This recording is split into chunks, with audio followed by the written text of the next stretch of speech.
Face à l'appétit soviétique, une évidence s'impose. Il n'est plus possible de co-gérer l'Allemagne avec l'URSS. Après avoir soudé leur zone d'occupation, les Occidentaux envisagent la naissance d'un État ouest allemand indépendant, placé sous la protection de Washington.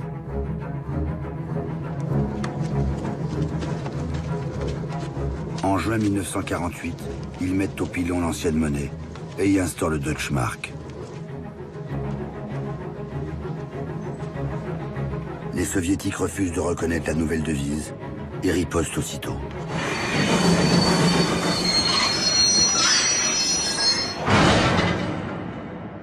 Dès le 23 juin 1948, ils coupent toutes les voies d'approvisionnement de Berlin-Ouest.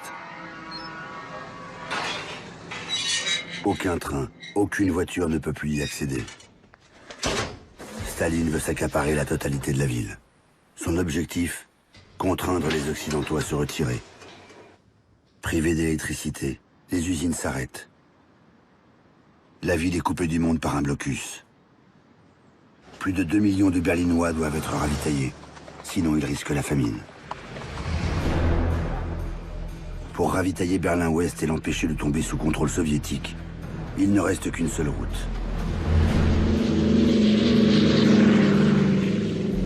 Les États-Unis et leurs alliés organisent un gigantesque pont aérien.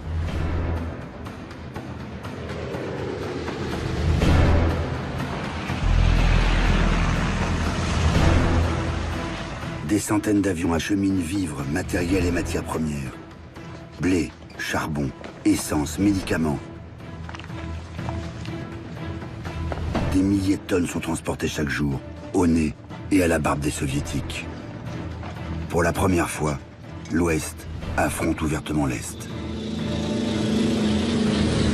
Beaucoup d'observateurs estiment que cette crise est le prélude à une troisième guerre mondiale.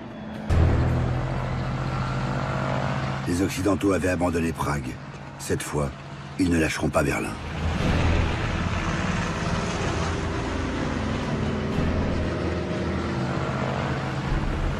Une solidarité que les actualités américaines s'empressent de mettre en scène pour glorifier l'attitude de l'Occident. Après le rassemblement, des manifestants décrochent le drapeau rouge qui ornait le sommet de la porte de Brandebourg. Des affrontements violents éclatent avec la police de l'Est. Mais les Berlinois de l'Ouest tiennent bon. Leur ville devient un bastion de la démocratie, au-delà du rideau de fer.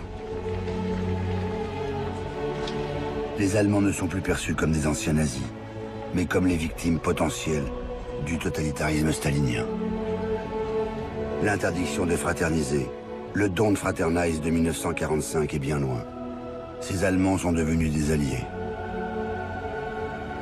Quant aux occupants d'hier, ils sont désormais considérés comme des libérateurs et des protecteurs. Le pont aérien scelle l'amitié entre vaincus et vainqueurs. L'oncle Joe a commis une erreur. Loin de chasser les Américains, il a poussé la zone ouest dans les bras de l'oncle Sam.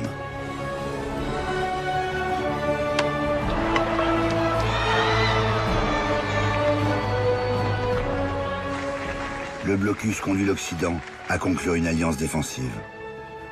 Elle n'est plus dirigée contre l'Allemagne comme au temps de la guerre, mais contre l'URSS. Le 4 avril 1949, 12 pays s'associent au sein de l'OTAN, l'organisation du pacte atlantique. Une partie de l'Europe occidentale se place sous la protection du parapluie nucléaire américain.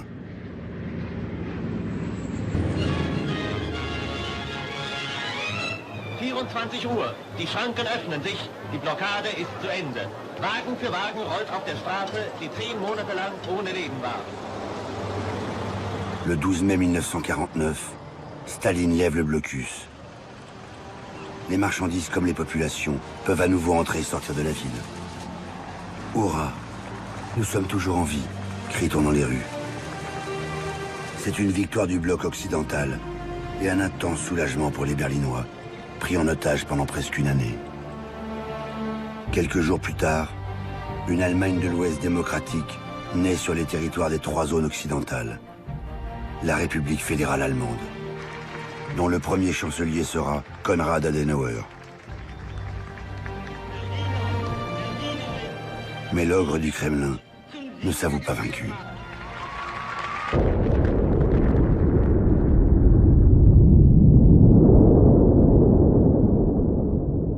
En septembre 1949, à la stupeur des Occidentaux, survient le premier essai atomique soviétique.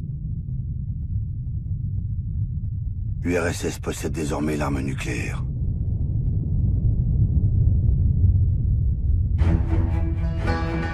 Un mois plus tard, en octobre, la RDA, la République démocratique allemande, une Allemagne communiste née du côté soviétique, avec des rites et une police politique qui rappellent de sombres souvenirs.